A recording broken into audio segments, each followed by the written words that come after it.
Só um minutinho aí, a gente vai fazer uma apresentação. Bom, boa tarde a todas e todos, né? Sejam todas e todos muito bem-vindas.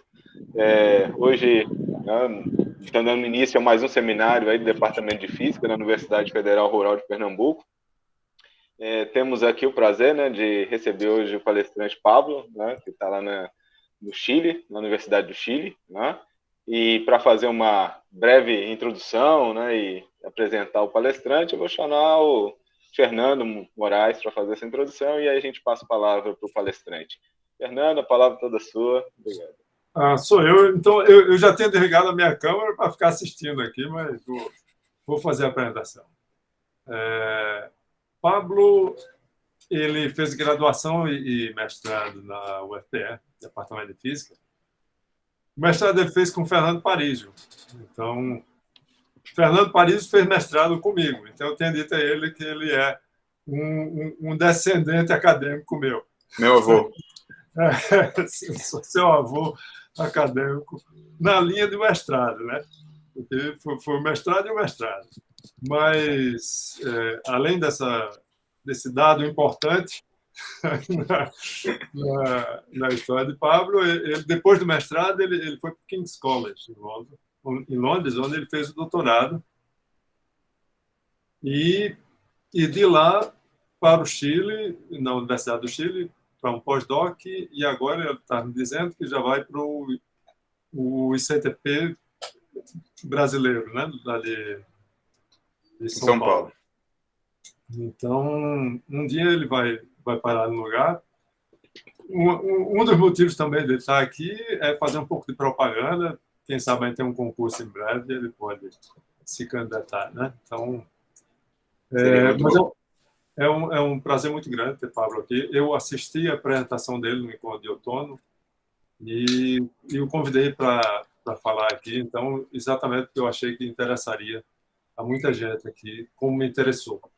Então, ele vai falar sobre comportamento coletivo e misturas de partículas autopropelidas. Esse é o título do trabalho dele. Então, Pablo, por favor.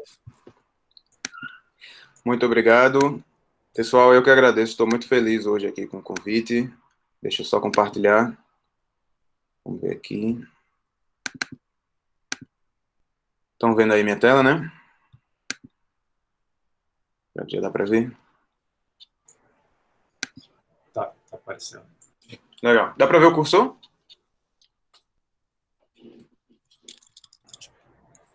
Eu não estou vendo. Mexe com ele aí para ver. Estou mexendo aqui. Aqui às vezes dá um probleminha mesmo. Tá. Mas vamos seguindo. Bom, então é isso, pessoal. Estou muito agradecido pelo convite, de verdade. É uma oportunidade muito boa para mim estar falando aqui com vocês, visitando Recife outra vez, ainda que virtualmente, né? E, bom, hoje eu vou falar sobre fenômeno coletivo em matéria ativa, né? Então, esse grupo onde eu estou aqui no Chile é liderado pelo professor Rodrigo Soto, que é um professor que tem uma contribuição bem ampla na área de física e estatística, principalmente em matéria granular e agora em matéria ativa, com esse grupo aí chamado Millennium Nucleus Physics of Active Matter, que é um centro específico para o estudo de matéria ativa. E é um projeto que tem durado 6 anos, vai acabar daqui a 2 anos. E eu entrei há aproximadamente 2 anos no projeto, vindo de um doutorado onde eu tinha estudado separação de fases em misturas não ativas, misturas de partículas passivas, como coloides biológicos passivos, por exemplo. E aí a gente decidiu aplicar algumas das ideias que a gente estudou lá para fenômenos em matéria passiva para matéria ativa. Então, obviamente, eu sei que a audiência é ampla, então a gente vai começar falando um pouco sobre o que é matéria ativa. Deu um chiado aqui agora. Vocês estão me ouvindo ainda? Então, sim, o som está ótimo. Tá bom. Deu um negócio aqui. Tá bom. Então, vamos começar falando sobre matéria ativa, né? E aí depois a gente pode falar um pouco mais sobre misturas de partículas ativas, né? Aqui a gente tem uma pequena animação só para deixar um teaser aí de uma das coisas que a gente está fazendo aqui no trabalho. Tem a ver com a pesquisa do professor Fabrício Potiguar, lá da UFPA, depois a gente pode falar um pouco mais sobre isso. Aqui a gente tem experimentos com bactérias, formando clusters. E, basicamente, esse é o comportamento coletivo que a gente vai estar focando hoje. Formação de cluster. Mas o que é matéria ativa, né? Matéria ativa a gente tem, basicamente, tudo que anda, de alguma forma, é matéria ativa, né? Então, a gente pode falar de peixes, animais em geral, como pássaros, ovelhas. Pode falar de formigas, pessoas, células biológicas, microfilamentos dentro da célula e até coloides artificiais, autopropelidos ou autopropulsionados, como você queira chamar. O que esses sistemas ou esses objetos têm em comum é que eles retiram energia localmente, seja do ambiente ao redor da partícula, ou seja, de dentro da partícula, como no caso de bactérias, por exemplo, queimando ATP. Eles retiram energia localmente e convertem essa energia em movimento direcionado, numa certa direção. Então, a partícula vai tipicamente se mover com uma velocidade numa certa direção, uma velocidade de magnitude aproximadamente constante, mas a direção dessa velocidade ela vai flutuar estocasticamente. A depender de interações, ela pode ter alinhamento ou não, essa direção da velocidade. Então, todos esses sistemas eles são intrinsecamente fora do equilíbrio, já que eles estão retirando energia e convertendo em movimento através de dissipação. Então, você tem sempre uma dinâmica irreversível para esses sistemas. De maneira que a gente nunca vai chegar a um equilíbrio termodinâmico, mas a gente vai chegar, em muitos casos, a um equilíbrio estacionário, um estado de equilíbrio dinâmico. Tá? Então, aqui a gente vai estar focando nesse equilíbrio estacionário, nesse estado estacionário. Tá bom? Então, vamos falar um pouco sobre bactéria, que é o principal exemplo de matéria ativa. Bactérias, elas se movem através desse movimento chamado run and tumble, certo? Ou seja, corre e muda de direção.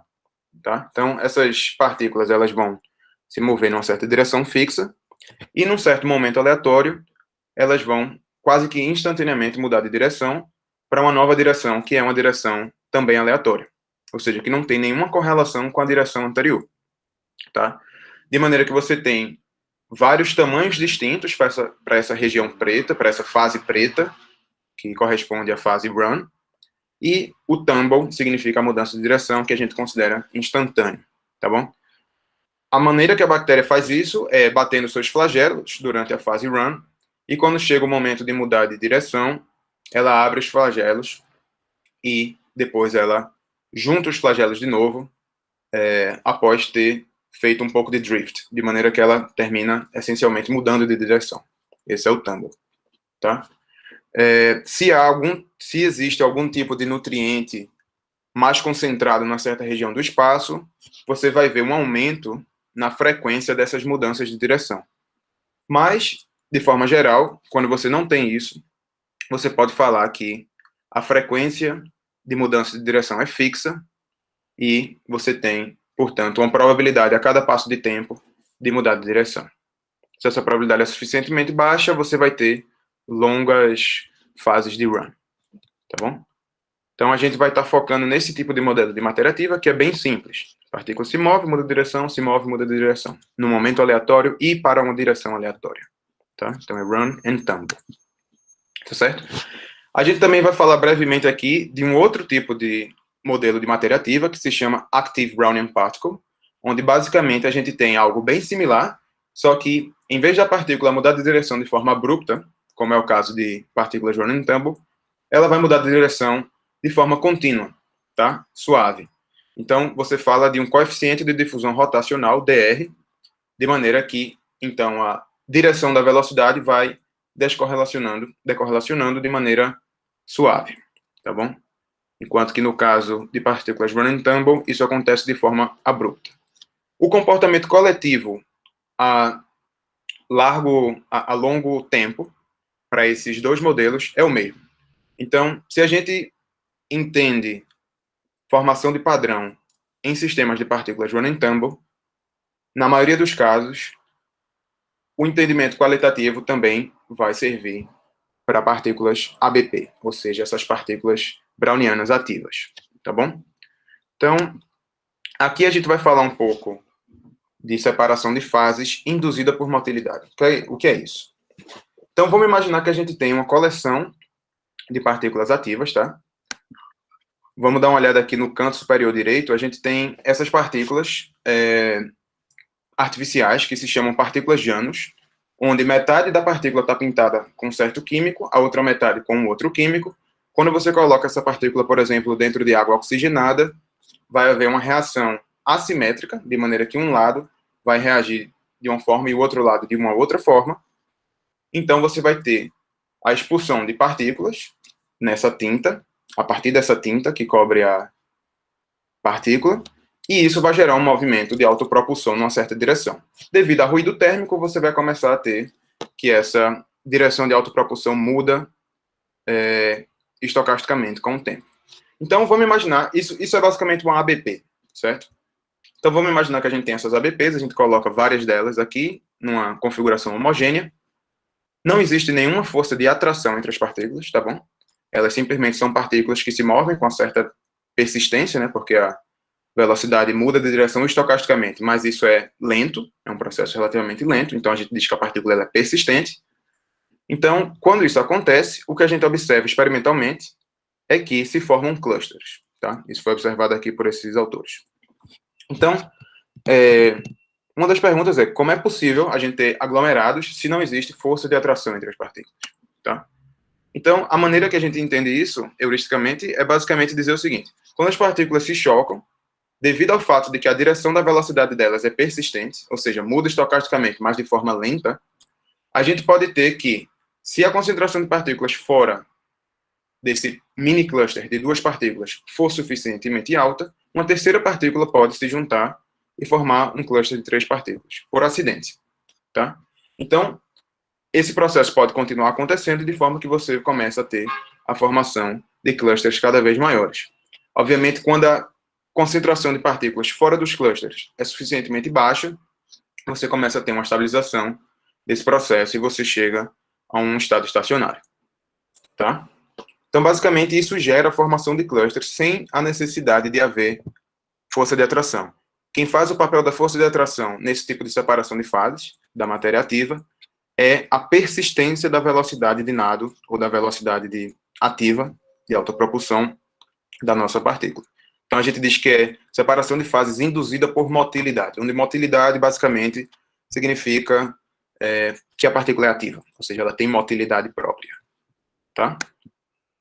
Então, em 2 dimensões, a gente pode falar que se você plota φ, que é a concentração total, pela velocidade ativa, a gente vai ter uma região onde existe separação de fases e uma região onde o sistema se mantém homogêneo, sem aglomeração. Esse seria o caso se a densidade é suficientemente baixa ou a velocidade é suficientemente baixa, de maneira que você não consegue ter tempo suficiente para formar os clusters, ou seja, as partículas elas difundem antes que se formem esses pequenos clusters.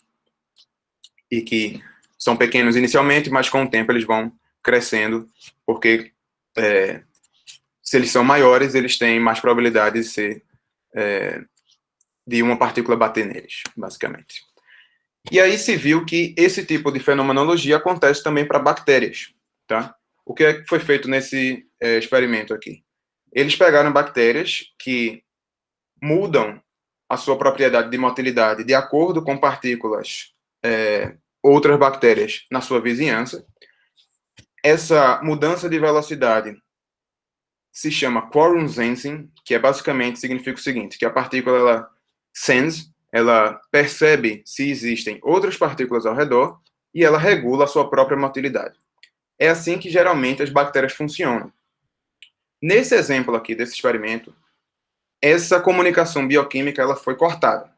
Ou seja, basicamente o que a gente tem aqui é um sistema muito parecido ao sistema de partículas ABPs, onde as partículas só interagem quando elas batem uma na outra. Então, esse processo onde você suprime a sinalização bioquímica permite você isolar a origem da formação desses clusters. Ficou claro com esse experimento que a formação dos clusters é totalmente induzida pela motilidade não tem nada a ver com as bactérias quererem estar próximas das outras por interação bioquímica, tá? Então, acontece basicamente o mesmo fenômeno de MIPS, Motility Induced Phase Separation, tá? Aqui eu estou mostrando que essas bactérias, elas têm vários tamanhos, tá? Existe uma distribuição de tamanhos, elas não são idênticas. Aqui na figura B, a gente vê que quando essas bactérias, elas se chocam, existe um alinhamento, porque elas têm um corpo elongado, e devido a esse alinhamento, esses pequenos clusters vão poder se mover de forma coletiva. O cluster em si vai se mover, tá? Que é algo que não acontece se as partículas forem mais arredondadas, tá bom? Aqui eu queria mostrar rapidamente alguns outros exemplos de fenômenos coletivos em matéria ativa, para depois a gente voltar um pouco mais para essa formação de clusters, tá? Então, por exemplo, se a gente tem essas pequenas estruturas aqui, dentadas, que são colocadas num fluido de bactérias, o que a gente vê é que as bactérias, elas vão se acumular pelo movimento persistente que elas têm nos cantos dessa estrutura e, devido à assimetria da estrutura, você vai ter um movimento persistente no sentido horário, tá? Então, obviamente, usando uma estrutura que seja simétrica, o que a gente vai ver é que o movimento líquido, ele é zero, tá? Então, com esse tipo de ideia, você pode começar a pensar em pequenas máquinas que funcionem na escala nanométrica para fazer funções biológicas ou coisas do tipo, tá? Aqui a gente também tem uma simulação onde considera-se esse tipo de obstáculo, aqui no canto direito, e esse obstáculo ele pode se mover. Devido à aglomeração, você pode calcular, então, a velocidade do obstáculo como função da velocidade microscópica das partículas. Aqui mais embaixo, no meio, a gente tem um exemplo interessante, onde se considera partículas em duas câmaras, e aí, partículas se movendo da esquerda para a direita têm mais facilidade de fazer essa transição entre câmaras do que partículas se movendo da direita para a esquerda. Isso acontece basicamente pela forma desses dentes aqui que separam as duas câmaras.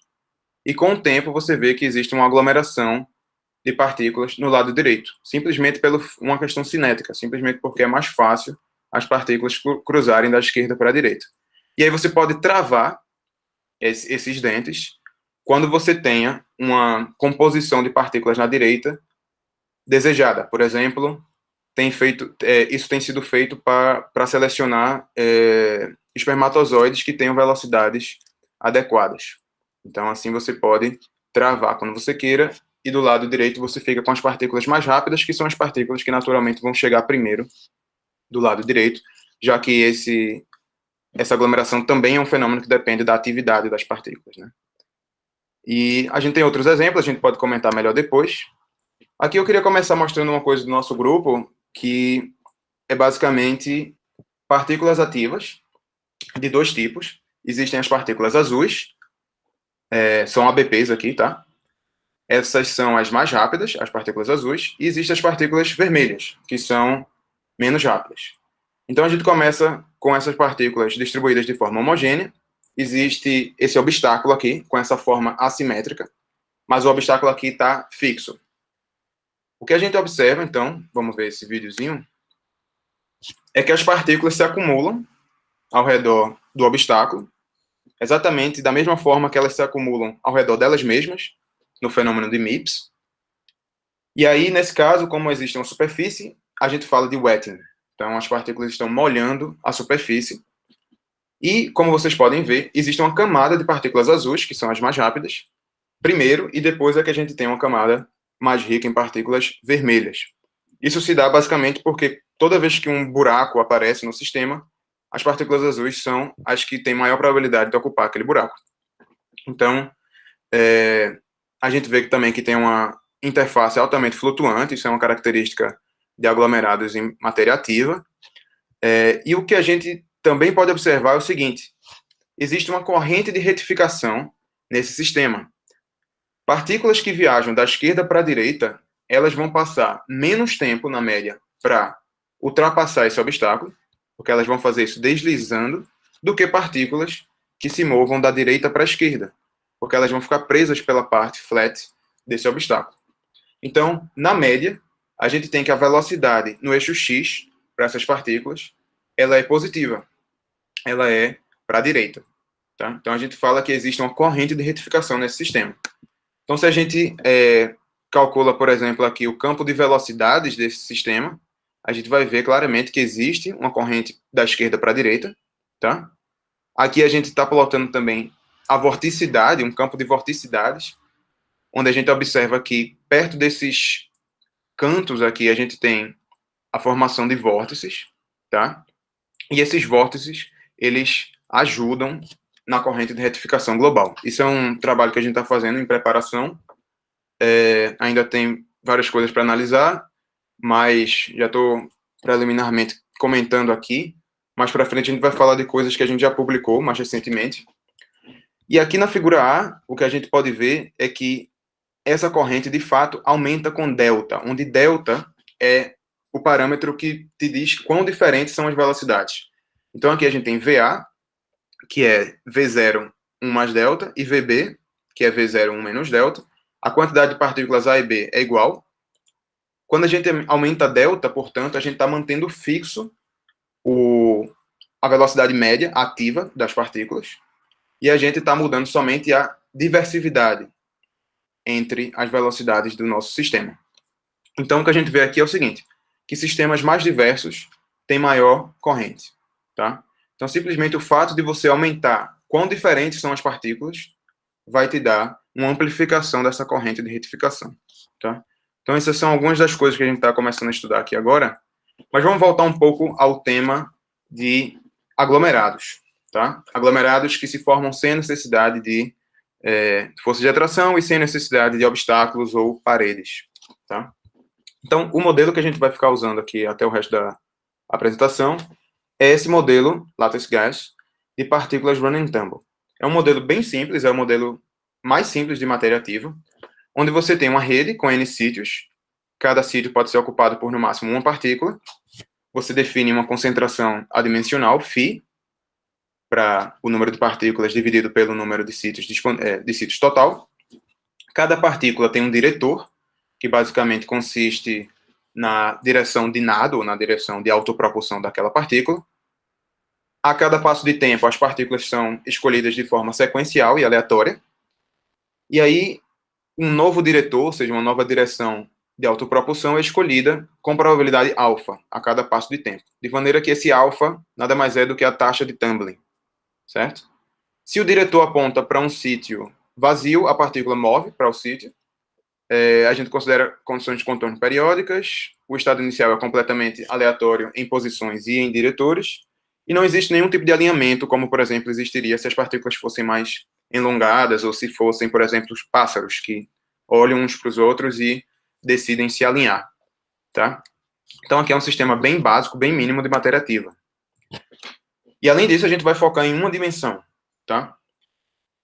Por que estudar uma dimensão? A gente estuda uma dimensão, primeiro porque a teoria é mais simples, a gente pode avançar analiticamente, coisas que a gente não consegue fazer em 2D, a gente vai conseguir fazer aqui em uma dimensão. E, além disso, existe uma aplicação interessante que é partículas ativas dentro de poros no solo, como, por exemplo, bactérias. Elas funcionam como biofertilizantes. Se você tem, por exemplo, numa certa região, raízes de uma planta, você vai ter que bactérias vão carregar nutrientes ou nitrogênio, por exemplo, por esses poros, até chegar na raiz da planta e, assim, ajudar na fertilização.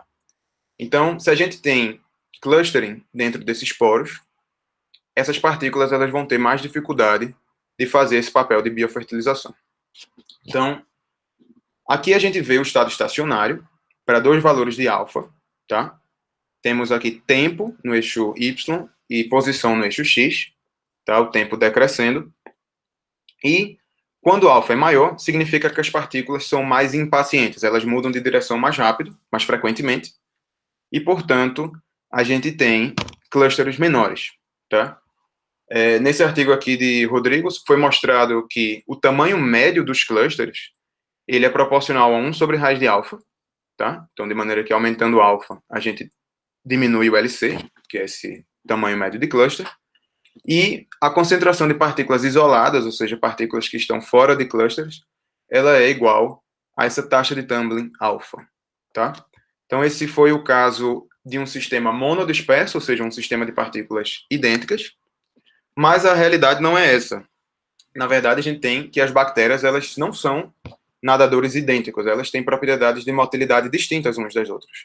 Mesmo que a gente esteja falando da mesma espécie, dentro da mesma colônia, a gente vai ter diferentes taxas de tumbling, diferentes velocidades de nado, o que tem a ver com as idades e estágios de reprodução, formas e tamanhos dessas bactérias.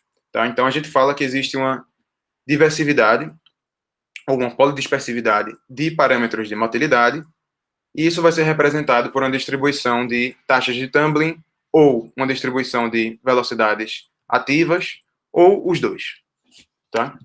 Então, inicialmente, nesse trabalho, a gente considerou uma distribuição de taxas de tumbling, dada por essa forma aqui da figura B.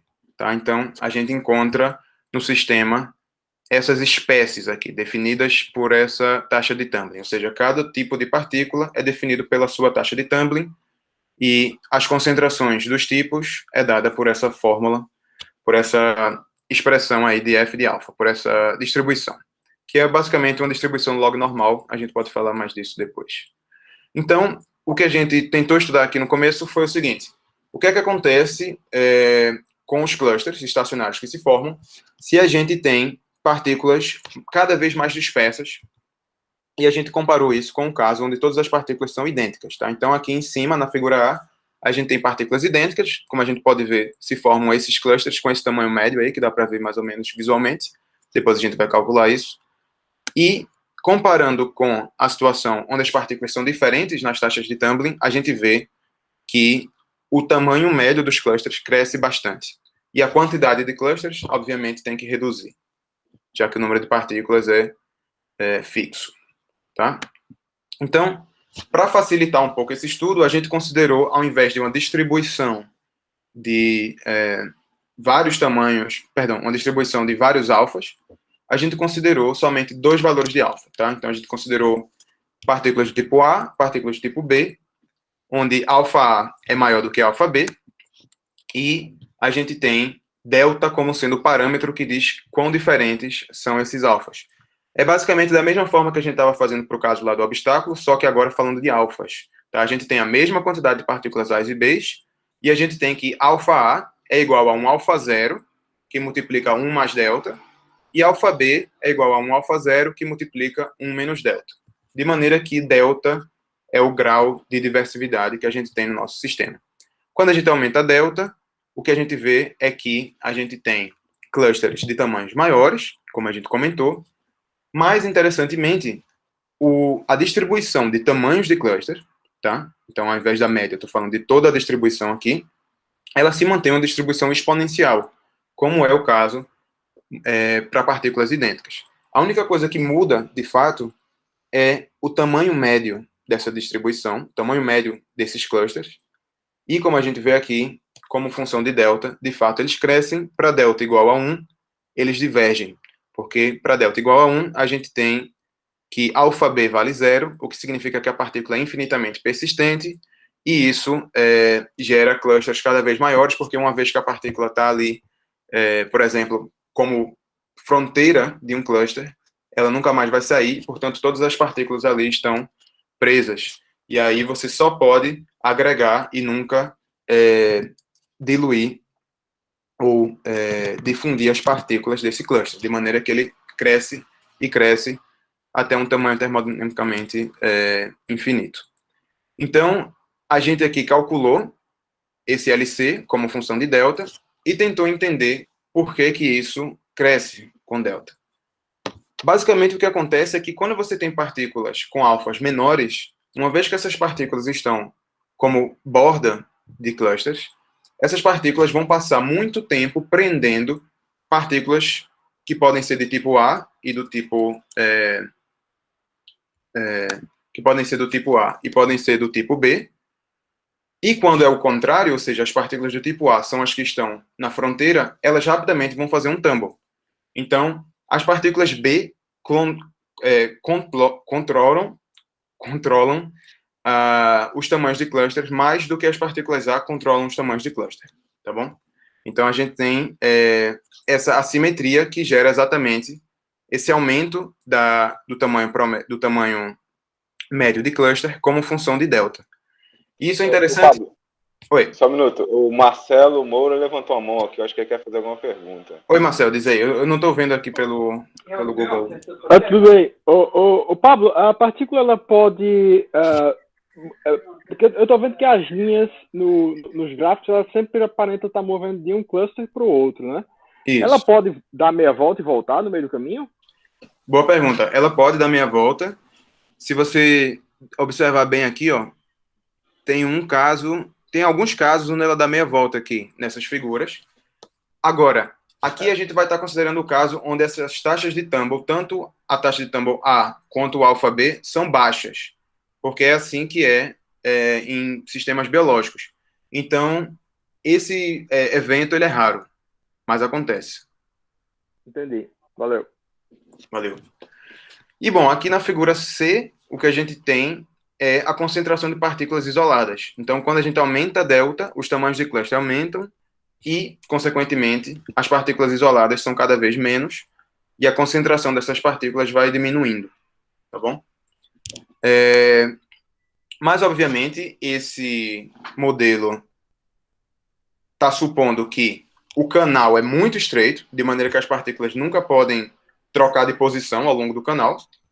Então, para fazer a coisa um pouco mais geral, a gente decidiu considerar essa situação onde, se as partículas estão olhando uma para a outra, existe uma probabilidade P-cross dessas partículas cruzarem, tá? Isso, na realidade, se daria justamente porque as bactérias elas têm corpos flexíveis. Então, se elas estão tentando ir na mesma direção, eventualmente, esses corpos flexíveis vão permitir, se o canal tiver, obviamente, uma espessura suficientemente grande, vão permitir que as partículas se cruzem. Então, aumentar P-cross é basicamente equivalente a aumentar o tamanho do canal. Tá? Então, quando isso acontece, a gente vê que mais partículas povoam o gás, ou seja, essa região de partículas isoladas, e, além disso, a gente vê que as partículas do gás, elas são majoritariamente partículas do tipo vermelho, que são aquelas que têm uma taxa de tumble menor e, portanto, têm menos tendência a participarem de clusters. Então, por isso a gente vê essa segregação de tipos de partícula. Tá? Então, quando a gente aumenta a espessura do canal, ou melhor dizendo, quando a gente aumenta a frequência de cruzes entre partículas, de cruzamentos entre partículas, o que a gente observa é que os clusters começam a se diluir. Isso faz sentido porque, basicamente, quando a gente não tem essa probabilidade de cruze, as partículas elas só podem escapar dos clusters se for por tumbling. Enquanto que, no caso que a gente tem essa probabilidade de cruzamento, as partículas elas não têm que esperar necessariamente que todas as partículas na sua frente façam tumbling para poder escapar, senão que podem cruzar até eventualmente escaparem do cluster. Então, isso gera um novo mecanismo para que as partículas possam escapar dos clusters e, portanto, isso tende a diminuir o tamanho desses clusters, tá? Então, de fato, se a gente plota LC como função de delta, né, como função da expressividade do nosso sistema, o que a gente vai ver é que LC vai diminuindo para P-cross mais alto, e a dependência de LC com delta, ela começa a ser nula, porque as partículas agora não têm que esperar tumble para escapar dos clusters, de maneira que os tamanhos dos clusters são controlados por cruzamentos e não por tumbling. Isso, obviamente, no caso de P-cross muito alto, comparando com os outros parâmetros. Tá? Então, como vocês podem ver, além disso, a gente desenvolveu uma teoria que se encaixa muito bem com os dados das simulações. Eu posso falar um pouco disso agora. Essa teoria, basicamente, é uma teoria onde a gente tira uma média dos L6, ou seja, dos tamanhos médios de cluster, de cada sistema de um componente. Então, o que é que eu quero dizer com isso?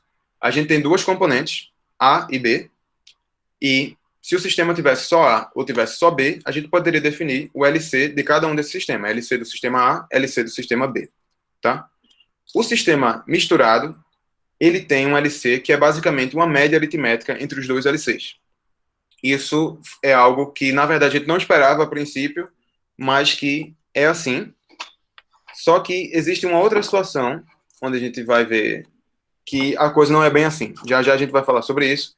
Então, a gente vê que a coisa não é tão direta como a gente espera. Mas, nesse caso, onde a gente tira essa média entre os dois LCs, a gente consegue expressar o LC da mistura como se fosse o LC de um sistema de uma só componente, onde o alfa efetivamente monodisperso, é dado por essa expressão aqui, que envolve alfa zero, que é a média dos alfas, e delta, que é a dispersividade dos alfas. Tá? Então, a gente consegue mapear o sistema mistura num sistema monodisperso. Isso também dá para a gente fazer para sistemas completamente polidispersos e não somente sistemas que têm 2 tipos de bactéria. Tá? Então, basicamente, a mensagem aqui é que bactérias confinadas, que são mais diversas nas suas taxas de mudança de direção, formam clusters maiores, na média. Tá?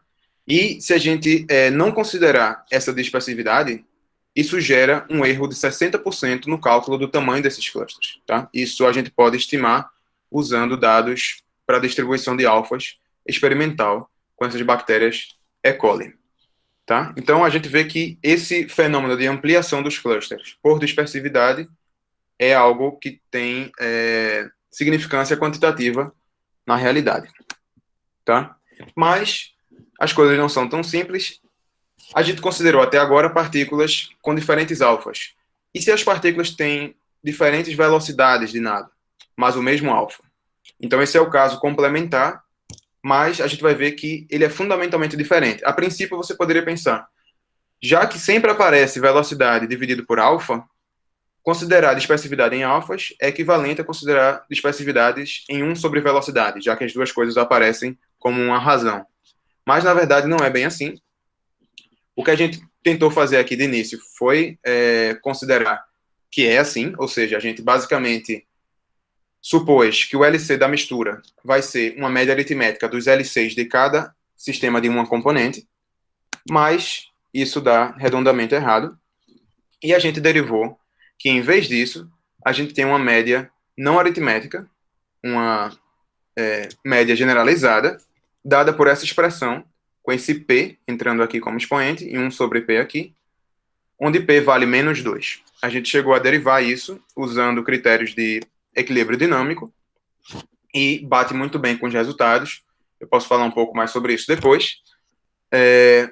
O que é interessante aqui, para destacar agora, é que a gente encontrou o comportamento contrário, ou seja, bactérias confinadas que são mais diversas nas velocidades de nada, ao invés de na taxa de mudança de direção, elas formam clusters menores, na média. E, além disso, essa diversidade de velocidades, ela não é incorporada da mesma maneira que a dispersividade em 1 sobre alfa, por exemplo. Tá? E, além disso, que é o que eu vou falar agora, esse sistema, que é a mistura de velocidades de nado, ele pode ser mapeado num sistema monodisperso, onde a velocidade efetiva é uma média harmônica das velocidades que aparecem no nosso sistema. Então, se você olha aqui para a fórmula do caso monodisperso, aqui, na verdade, a gente tem um LC da mistura, onde a velocidade que aparece é a velocidade efetiva, e ela é dada pela média harmônica das velocidades de cada tipo. Tá? Então, por que é a média harmônica?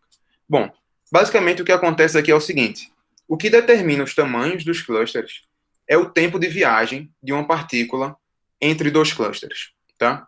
Então, quando você vai calcular o tempo que uma partícula leva para viajar, na média, você tem que considerar que existem 2 tipos de partículas e que a distância entre esses clusters é, na média, fixa. A gente chama isso de LG, região de gás, ou seja, a região entre 2 clusters. Tá? E, relembrando aqui física de colégio, quando a gente tem uma distância fixa, e, por exemplo, vamos imaginar que a gente tem um carro saindo de Recife para João Pessoa, e ele vai fazer o trajeto da ida com velocidade V1, e ele vai fazer o trajeto da volta com velocidade V2. A velocidade média, nesse caso, tem que ser calculada como pela velocidade harmônica, pela média harmônica. Porque, basicamente, o que a gente tem nesse caso é que a distância é fixa, né? Tanto no trajeto 1 quanto no trajeto 2, mas o tempo de viagem muda. Então, a gente tira uma média aritmética dos tempos, o que corresponde a uma média harmônica da velocidade. Aqui, a gente tem basicamente a mesma coisa. A gente consegue entender que essa velocidade efetiva, sendo a média harmônica das velocidades do problema, emerge justamente por essa ideia. Então, o sistema mistura pode ser mapeado no sistema monodisperso através dessa velocidade efetiva dada pela média harmônica. Tá? E, como eu já tinha comentado, isso é também relevante para sistemas reais de bactérias. Tá? No caso de velocidades, de dispersividade em velocidades, a gente vê que, por exemplo, para esses coanoflagelados, que são células que naturalmente se dividem em células rápidas e células lentas nas colônias, a gente tem uma dispersividade de velocidades que geraria um LC 30% menor do que se a gente considerasse que não existe essa dispersividade de velocidade. Então, mais uma vez, a gente vê que isso é um fenômeno que também é algo relevante em sistemas reais. Tá? E uma outra pergunta que a gente pode se fazer é se esses resultados são válidos para outros modelos de matéria ativa. E a gente estima que sim, porque a fórmula base que a gente usou para tirar essas médias foi basicamente a fórmula que diz que LC é proporcional à raiz da velocidade vezes o tempo de persistência, que no nosso caso é 1 sobre alfa, vezes a concentração de partículas. E foi mostrado recentemente que essa fórmula, ou essa dependência, ela também é válida para qualquer modelo de matéria ativa. Então, se você pegar todos os modelos de matéria ativa que estão aí no mercado, mesmo fora da rede, modelos no contínuo, você vai ter esse tipo de dependência para o tamanho médio de clusters. Então, a gente espera que a física para misturas vai estar contida no que a gente fez, mesmo que a gente esteja tratando de outros modelos de matéria ativa. Tá? Então, existe uma certa expectativa de universalidade para esse tipo de modelo, para esse tipo de fenomenologia. Tá? Como é que eu estou de tempo agora?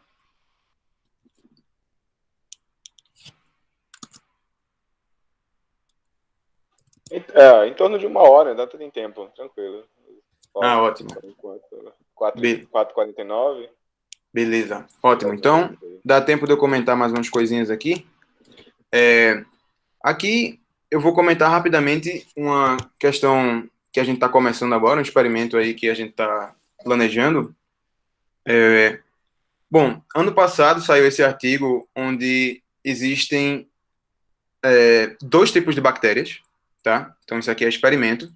Você inocula as bactérias numa certa região do espaço, e essas bactérias, elas têm propriedades de motilidade idênticas umas às outras, mas existem 2 tipos. Existem as bactérias verdes e as bactérias vermelhas, e elas regulam a motilidade uma da outra através de sinais químicos, tá? Então, existem pequenas moléculas que passam pela membrana dessas bactérias, são altamente difusivas, essas moléculas, de maneira que rapidamente uma bactéria consegue se comunicar com a outra.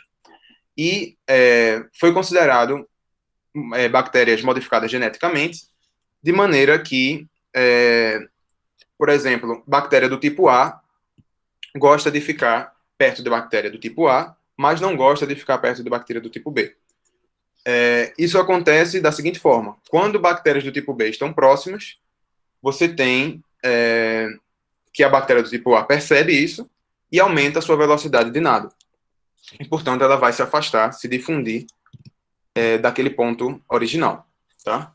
Então, através desse mecanismo super simples, foi observado a formação de bandas para esses sistemas, de maneira que as bactérias elas se localizam de forma, basicamente, antilocalização. Ou seja, bactérias do tipo A estão onde não existe bactérias do tipo B e vice-versa. Então, você tem a formação dessas bandas. Atualmente, a gente está começando a estudar um modelo muito simples, um modelo de campo médio, onde a gente pode escrever equações para as densidades dessas partículas, como função do tempo e do espaço, e cada uma dessas partículas vai ter uma velocidade de nado que depende da concentração da outra. Tá? Então, por exemplo, VA depende de ρB e VB depende de ρA. Tá? Com esses coeficientes CB e CA. E agora o que a gente está se perguntando nesse experimento que a gente está planejando fazer é basicamente o que acontece se CA e CB têm sinais opostos. Quando isso acontece, o que a gente espera é uma perseguição entre tipos de partículas. Por quê? Porque basicamente a gente vai ter que partículas do tipo A gostam de estar perto de partículas do tipo B, mas o contrário não é verdade. Tá? Então, são misturas não recíprocas. Nesse caso aqui que a gente vai começar a estudar. Já tem algumas simulações que a gente está começando a analisar que mostram que é exatamente isso que acontece. As partículas elas começam a uma perseguir a outra e a gente pretende caracterizar essa velocidade de perseguição como função dos parâmetros microscópicos do problema. Tá? Então, existem outras coisas que a gente pode comentar sobre o trabalho que a gente tem feito, mas, por questão aí do tempo, eu vou parando por aqui e estou aqui para perguntas. Obrigado aí pela atenção. Opa, agradeço aí o Pablo pela apresentação, ótima apresentação. Antes de a gente entrar nas perguntas, vou pedir aí para todas e todos abrirem o microfone e a gente fazer uma salva de palmas aí o apresentador, por favor. Então...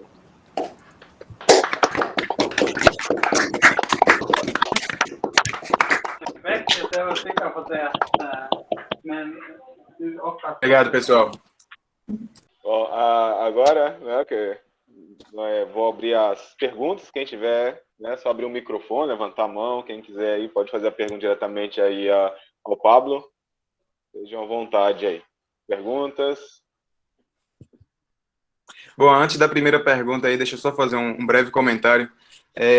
Se vocês notaram, de alguma forma, a forma meio um pouco esquisita que eu falei em alguns momentos, eu acordei bastante doente hoje. Eu não quis começar falando sobre isso para não começar já a apresentação pedindo desculpa, mas agora que já passou, só queria deixar isso registrado aí. Estou bastante doendo, uma dor de cabeça imensa, mas depois passa. Mas estou aí para perguntas, por favor. Perguntas? Algum comentário? Não vamos torturar muito ele, então, para não piorar. Não, estou aqui para isso. Pablo, só uma perguntinha. Naquele caso da retificação que você contou, se eu não me engano, eram com dois tipos de partícula, né? Você tinha isso aí. Com uma só, você tem o mesmo fenômeno? Imagino que sim, né? Com uma só você tem retificação. O que a gente quis estudar aqui foi justamente como essa retificação depende da dispersividade, ou seja, da diferença entre tipos de partículas. Quem estudou o caso de um tipo de partícula somente foi aí no Brasil Fabrício Potiguar, da UFPA. E talvez mudando a forma, você pode ter outros efeitos interessantes, né? Mudando a forma desse obstáculo. Com certeza. Talvez algum filtro que separe as azuis da vermelha, sei lá. Dá para imaginar um monte de coisa. Eu não sei qual seria o formato, mas... Dá para imaginar várias coisas. Se for triangular, a gente também tem, né? A retificação. Pode ser triangular com um lado flat, ou pode ser triangular aberto, ou seja, as partículas se acumulam aqui, né? Tudo isso vai gerar outros tipos de retificação, né? Tem gente que está estudando muito disso, mas sempre por causa de um tipo de partícula que é interessante, mas não é tão realista, né? Considerando bactérias, por exemplo. Legal. Excelente apresentação. Obrigado, viu? Obrigado, Fernando. Outra pergunta? Eu tenho uma pergunta breve. Tá ouvindo agora? Não? Manda lá, Marcelo. Pode falar. Bom, começar agradecendo o Pablo e também os organizadores aí da Rural por terem aberto a possibilidade também para a gente, que não é parte da universidade, participar. Isso é muito bom, né? Uma das consequências positivas que a pandemia trouxe para a gente, que a gente pode estar junto, estando distante assim. Pablo, exatamente sobre esse slide aí que você está falando, tem um efeito chamado efeito da castanha do Pará. Você com certeza conhece, né? Que é quando você tem a castanha do Pará, que é aquela grandona, né? Em em inglês é a noz do Brasil, né? A noz do Brasil, Brazil Nut. Que é quando você Uhum. abre o saco de noz, sempre a castanha do Pará tá em cima, né? Tá acima das menores, que elas ficam para baixo. Aí você falou aí que havia essa segregação de velocidade, né? Que quando qual que era? A azul, a mais rápida, a mais lenta, a azul é mais rápida. passa por baixo. E a mais rápida é a que passa por baixo da mais lenta, né? Que fica entre a mais lenta e o obstáculo. Isso, exatamente. Se Será fossem... que tem alguma conexão com a castanha do Pará, que é... Com certeza. Castanha do Pará? Com certeza tem uma conexão. Nesse caso aqui, a partícula mais rápida ela fica mais próxima da superfície, porque a probabilidade de ocupar qualquer espaço vazio é maior se a partícula for mais rápida. No caso de castanha do Pará, a probabilidade é maior porque a partícula é menor. Então, ela tem mais probabilidade de ocupar espaços menores, por exemplo, do que partículas maiores. Então, basicamente, são efeitos de segregação, né?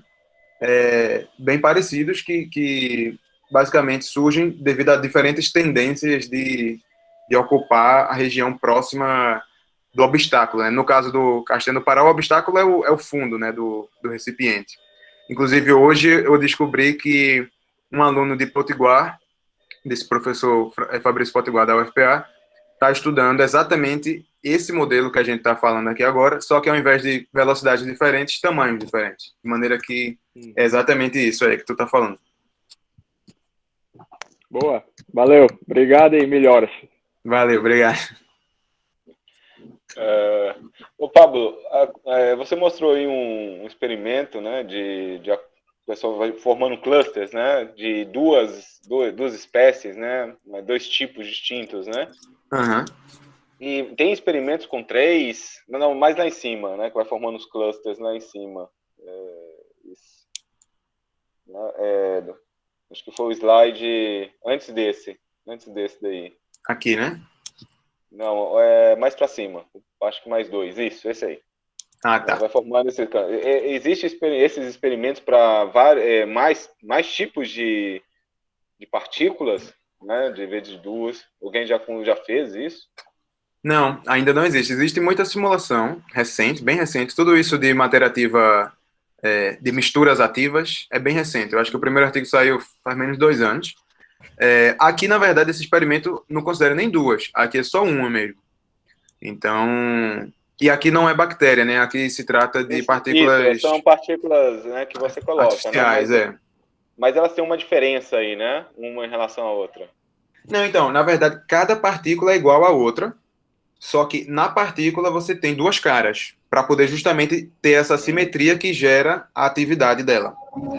Mas, por exemplo, se você quisesse ter 2 tipos de partícula, o que você teria era, por exemplo, você poderia fazer isso facilmente. Por exemplo, você coloca um tipo de partícula com a cara maior do que a outra, de maneira que ela vai reagir com a água oxigenada, por exemplo, de maneira mais intensa do que a outra. Então, você vai ter 2 tipos de partícula ativa, só que uma com velocidade mais alta, por exemplo.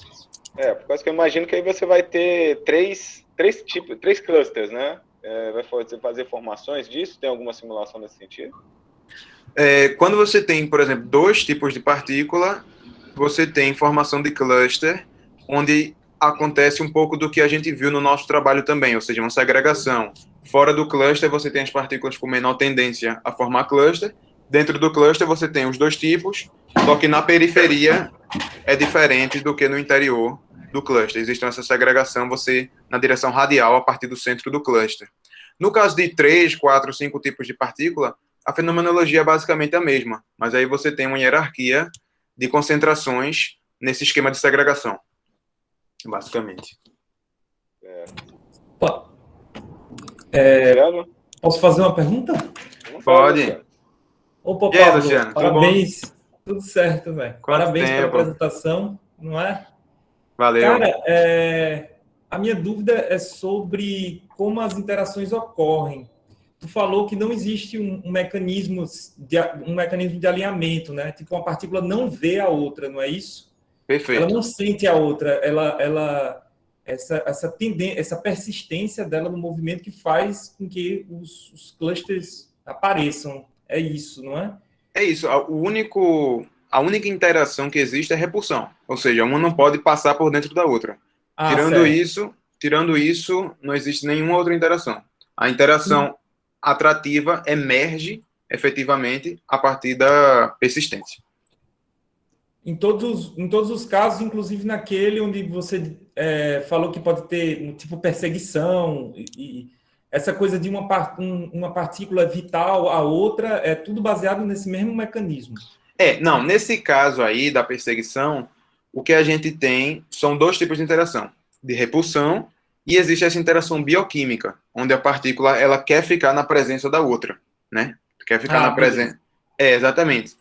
Mas também existem situações que não é em biologia, onde existe essa perseguição. Isso, na verdade, foi o que inspirou a gente a tentar fazer o caso biológico. Se trata de partículas ativas artificiais, onde o químico produzido pela catálise na superfície de uma partícula regula a motilidade da outra positivamente e o contrário é regulado negativamente, de maneira que você tem essa regulação não recíproca, basicamente a mesma coisa que a gente espera ver nos experimentos com bactérias. Massa. E vocês tem transição de fase nesses modelos? A transição de fase que a gente tem aqui é, por exemplo, entre os estados homogêneo e de separação de fases, por exemplo. Tá? Então, aqui, por exemplo, você tem a região de coexistência, né? A região de separação de fases, se a densidade for suficientemente alta e a atividade também for suficientemente alta, e se não for, você tem o sistema homogêneo. Então, existe essa linha onde você transiciona entre os dois regimes, separação de fases e sistema homogêneo. Existem também outros tipos de transição de fase bem interessantes em matéria ativa, que é a transição de flocking, onde basicamente flocking significa que as partículas elas estão, além de formando um cluster, todas as partículas estão na mesma direção, ou seja, elas estão alinhadas, que seria o caso, por exemplo, aqui, onde devido a esses choques, elas vão se alinhando, e aí depois que elas estão alinhadas, né? Se polarizando, exatamente. Então a transição é basicamente uma transição para a polarização global do seu sistema, como função do ruído, por exemplo. Se o ruído for muito alto, você não consegue ter essa polarização. Se o ruído for baixo, você tem essa polarização. Então tem muita coisa de transição de fase também, em matéria ativa. Massa. Pô, beleza, valeu, obrigado, velho. Valeu, meu velho. Mais perguntas? Bom, então, queria agradecer aí o Pablo, ótimo seminário. Muito obrigado aí pela presença, Pablo.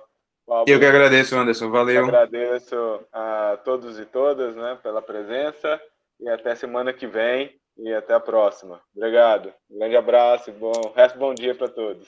Valeu, gente. Até a próxima. Obrigado. Um abraço. Obrigado.